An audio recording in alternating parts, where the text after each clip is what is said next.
to another conversation. Today, we are speaking with Dr. Shelly Cameron, a proud daughter of Kingston, Jamaica, whose journey has taken her from the Caribbean to leadership roles across the U.S. and Latin America. With a doctorate in organizational leadership and over 20 years of experience in healthcare and human resources, she has become a trusted consultant, coach, and speaker. Through her book, Success Strategies of the Caribbean American Leader, and her coaching work, she inspires people to discover who they are, embrace change, and step boldly into their best selves. And to do the interview is my co host, Chris Daly. Take it away, Chris. Thanks, Denise, and welcome Dr. Shelly Cameron to our conversation this evening. It's my So good to pleasure to have be you. here. It's my pleasure to be here. Great. Well, I may know you, but a lot of folks may not know what you bring. So let's give them some background as to who you are. Grew up in Kingston, Jamaica, where you Yes, I spent your did. childhood. Tell us a little about who and what shaped you into this to become this great person that you are today. Thank you. So I grew up with the combination of my mom, father, and my aunt and my grandmother. And my uncle, Dr. Adolf Cameron, he was an educator, always had books around the house. So I grew up around books. That just drove me crazy when I was smaller. But now you see where I am, lover of books. My mother was Jamaica's first automobile mechanic. Um, and she was one of those that was fired when she got pregnant. So she was a female automobile mechanic and she got pregnant and they fired her. And later on, the maternity leave law came into being. So that was one of the things that shaped my upbringing. And my father also he's Lionel Tufskin Cameron, who was a boxer and he fought for the island of Jamaica. So those persons within that age group would remember my father, who was always on fighting for Jamaica, traveling across the Caribbean and into Mexico and all of those places. And so that's a combination of where I've been throughout my life. Wow. Were there some If I particular might just mention that a student of Woolmer's Girls, got a big up Woolmer's Girls. okay, go brag on your school. Were there, high school years are such great years in Jamaica. Are there other, you said, defining moment that kind of led you to some of the decision and leadership roles and consulting that you're doing today? Actually, yes. I started my role and leadership at National Commercial Bank (NCB), which a lot of people know as Jamaica's number one bank at the time, and it led me into pharmaceutical industry that exposed me to at the highest level to leadership between Caribbean countries and Latin America. So I would say that the pharmaceutical company, that international arena, shaped who I am. It grounded me. I've spent 14 years in that industry, traveling across the Caribbean, managing Caribbean human resources for the Caribbean and going into reporting into Latin America. And that's what really shapes me. If you want to talk about being a workaholic, in order to get the things done and achieve what the goals that I had to, that's what made me. I had to be a workaholic because you don't get anything done unless you work hard. Well, we know that, and you have a doctorate degree, and we know that what kind of energy and effort and talent it takes.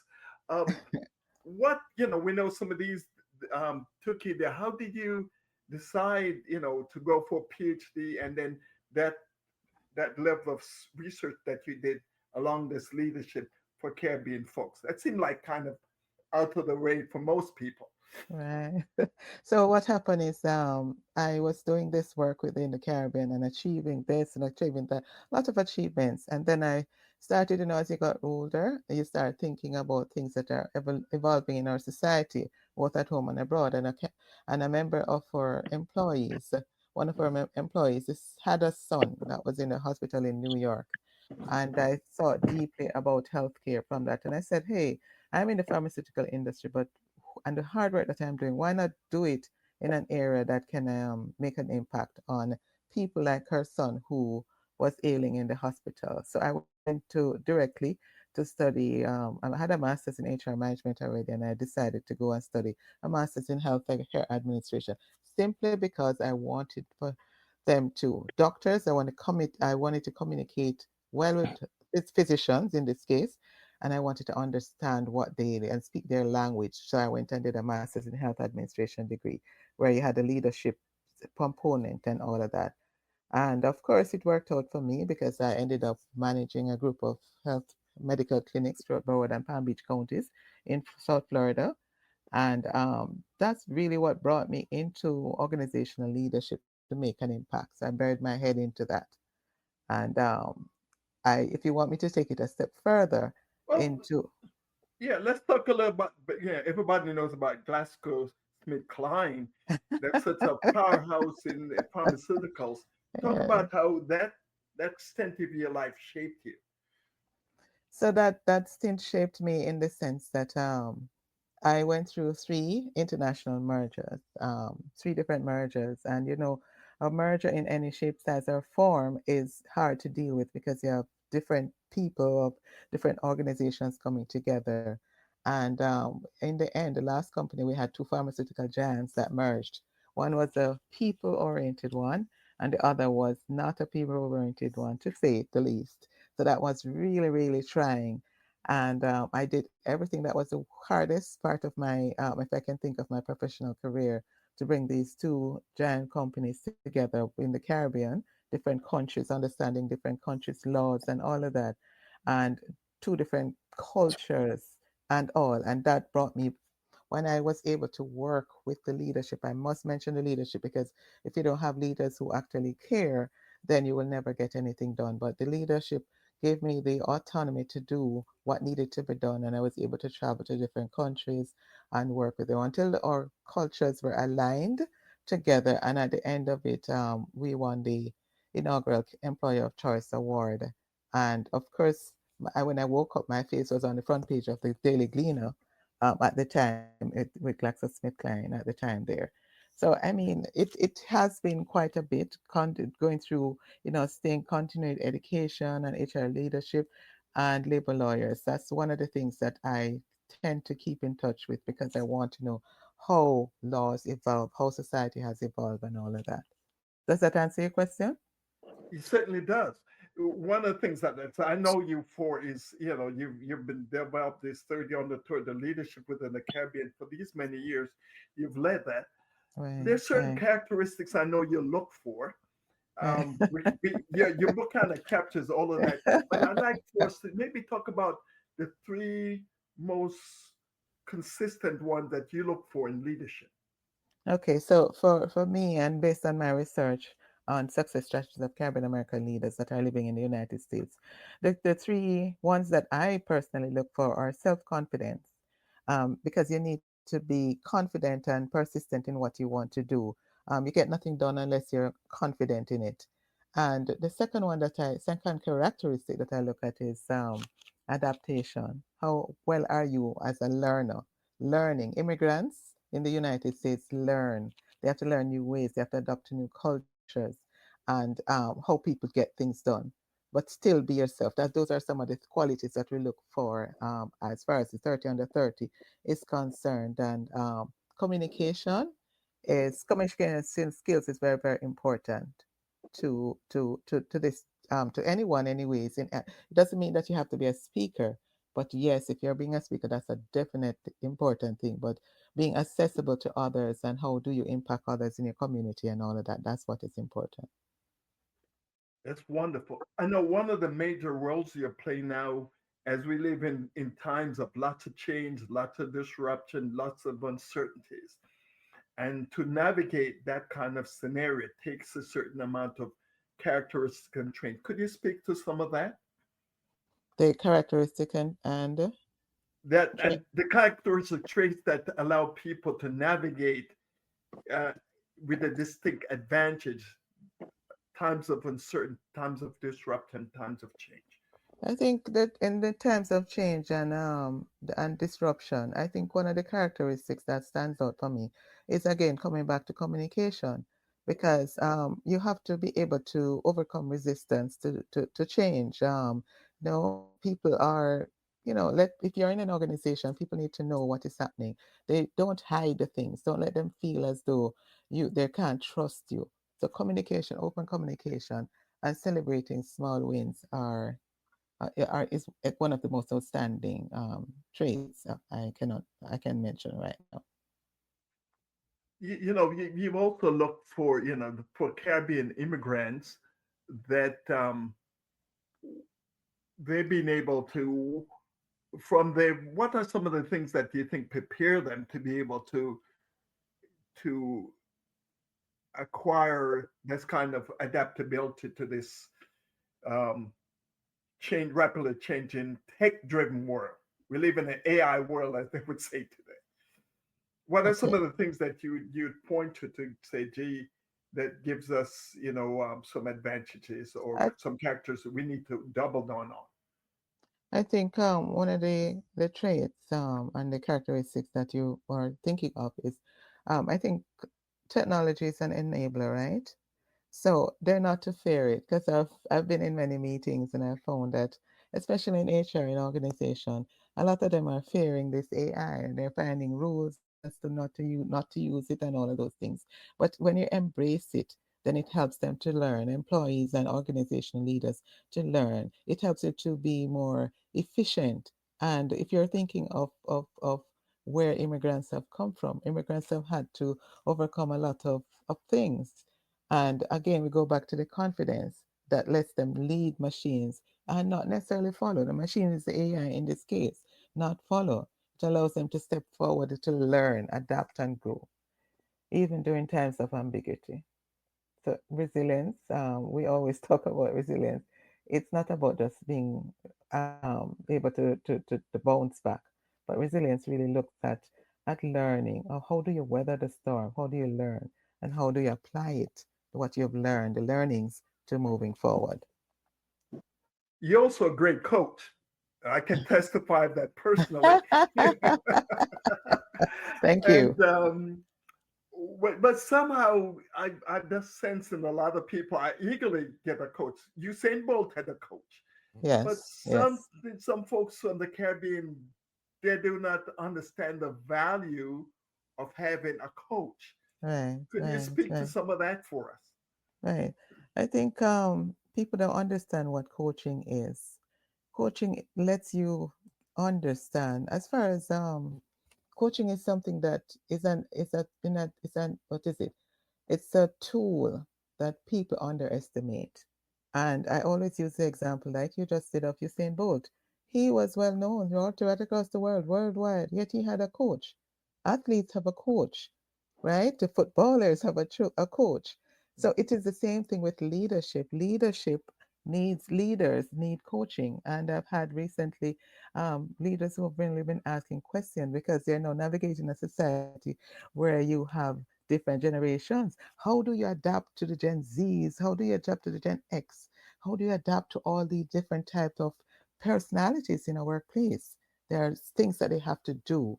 And that's when they come to me, we go through it. And all the work that I do with individuals are all confidential. So it's to give them that safe space to be able to speak freely, and work towards a solution that they want. Oh, fabulous. One of the place that's an emerging marketplace that is people capturing their story, writing their memoirs. I know you're also a writer. So let's talk a little about that. You're a coach and writer, you're also a writer. And how are you helping people capture their memoirs that they can have a legacy? That's a part of their legacy. One of the things that I love, as I told you about how I grew up with my uncle was an educator, principal, and then the Secretary General of the Jamaica Teachers Association. Always had books around me, and it's always giving you a mind to be outside of, you want to call it outer body experience, or to be in a safe space. What I do is to help people. I don't necessarily write for them, but I coach them how to write, how to get it done.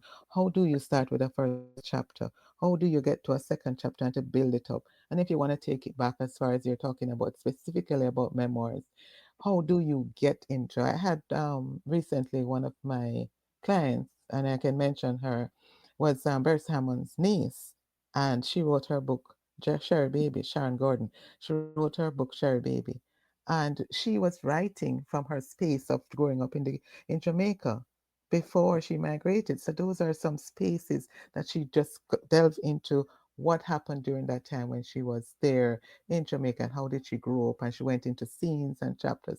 That's how you coach someone how as to how to write and to capture those memories that they have. I'm pretty sure somebody listening to this conversation will think, boy, I could do that. I may have a story to tell. Right. What would you say to them? What would the first step you would suggest that they take? You know, the first step I would tell them to take, most people come and they want to write. They haven't started anything. Or if they've started, pull them all together. So I have had persons who have come and they have, well, the traditional composition book, so to speak, and they have them in piles here, here, here. Pull them all together and start writing.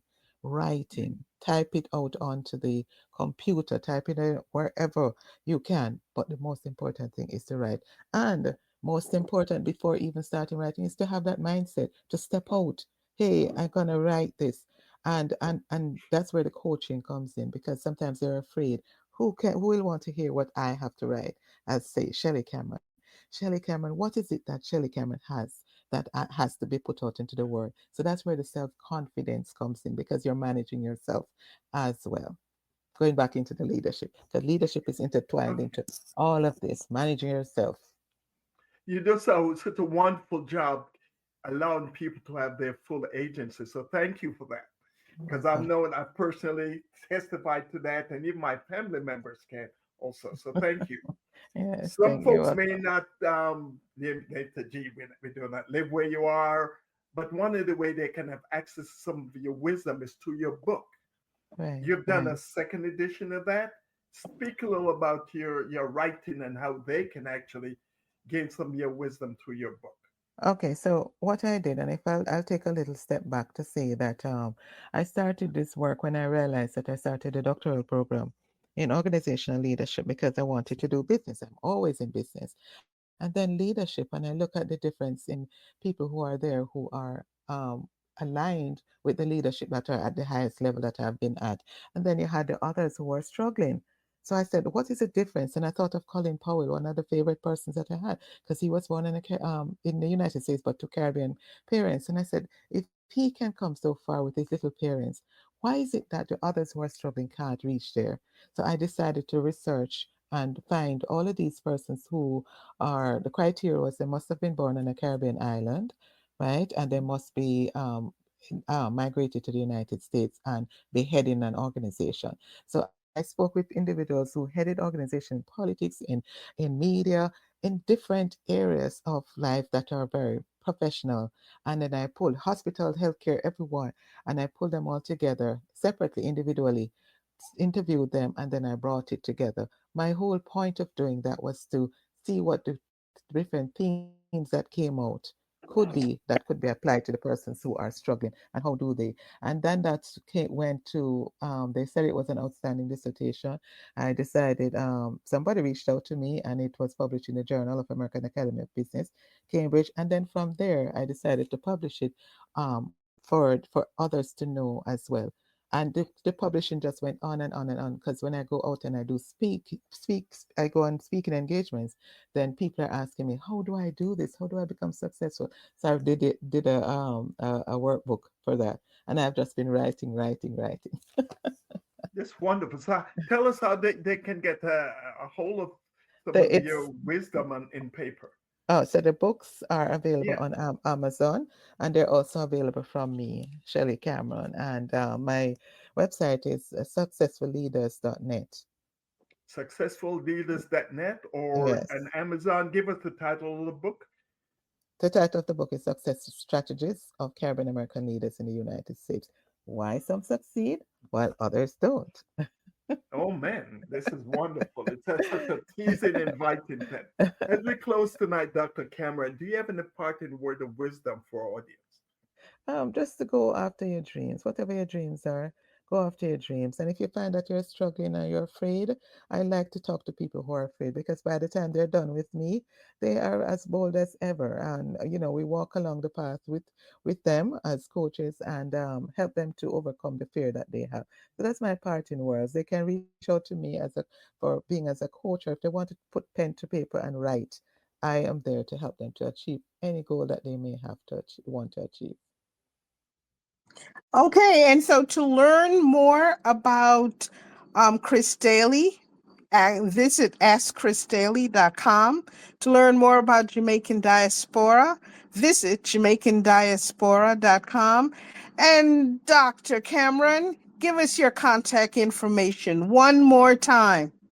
So you can find me on successfulleaders.net, and the other place is www.ccahr.com. Thank you And so of much. course, I'm also on LinkedIn and social media, wherever you And want to all the find. social medias. Okay, Yes, thank you so much for spending some time with us. Bye yes, now. my pleasure.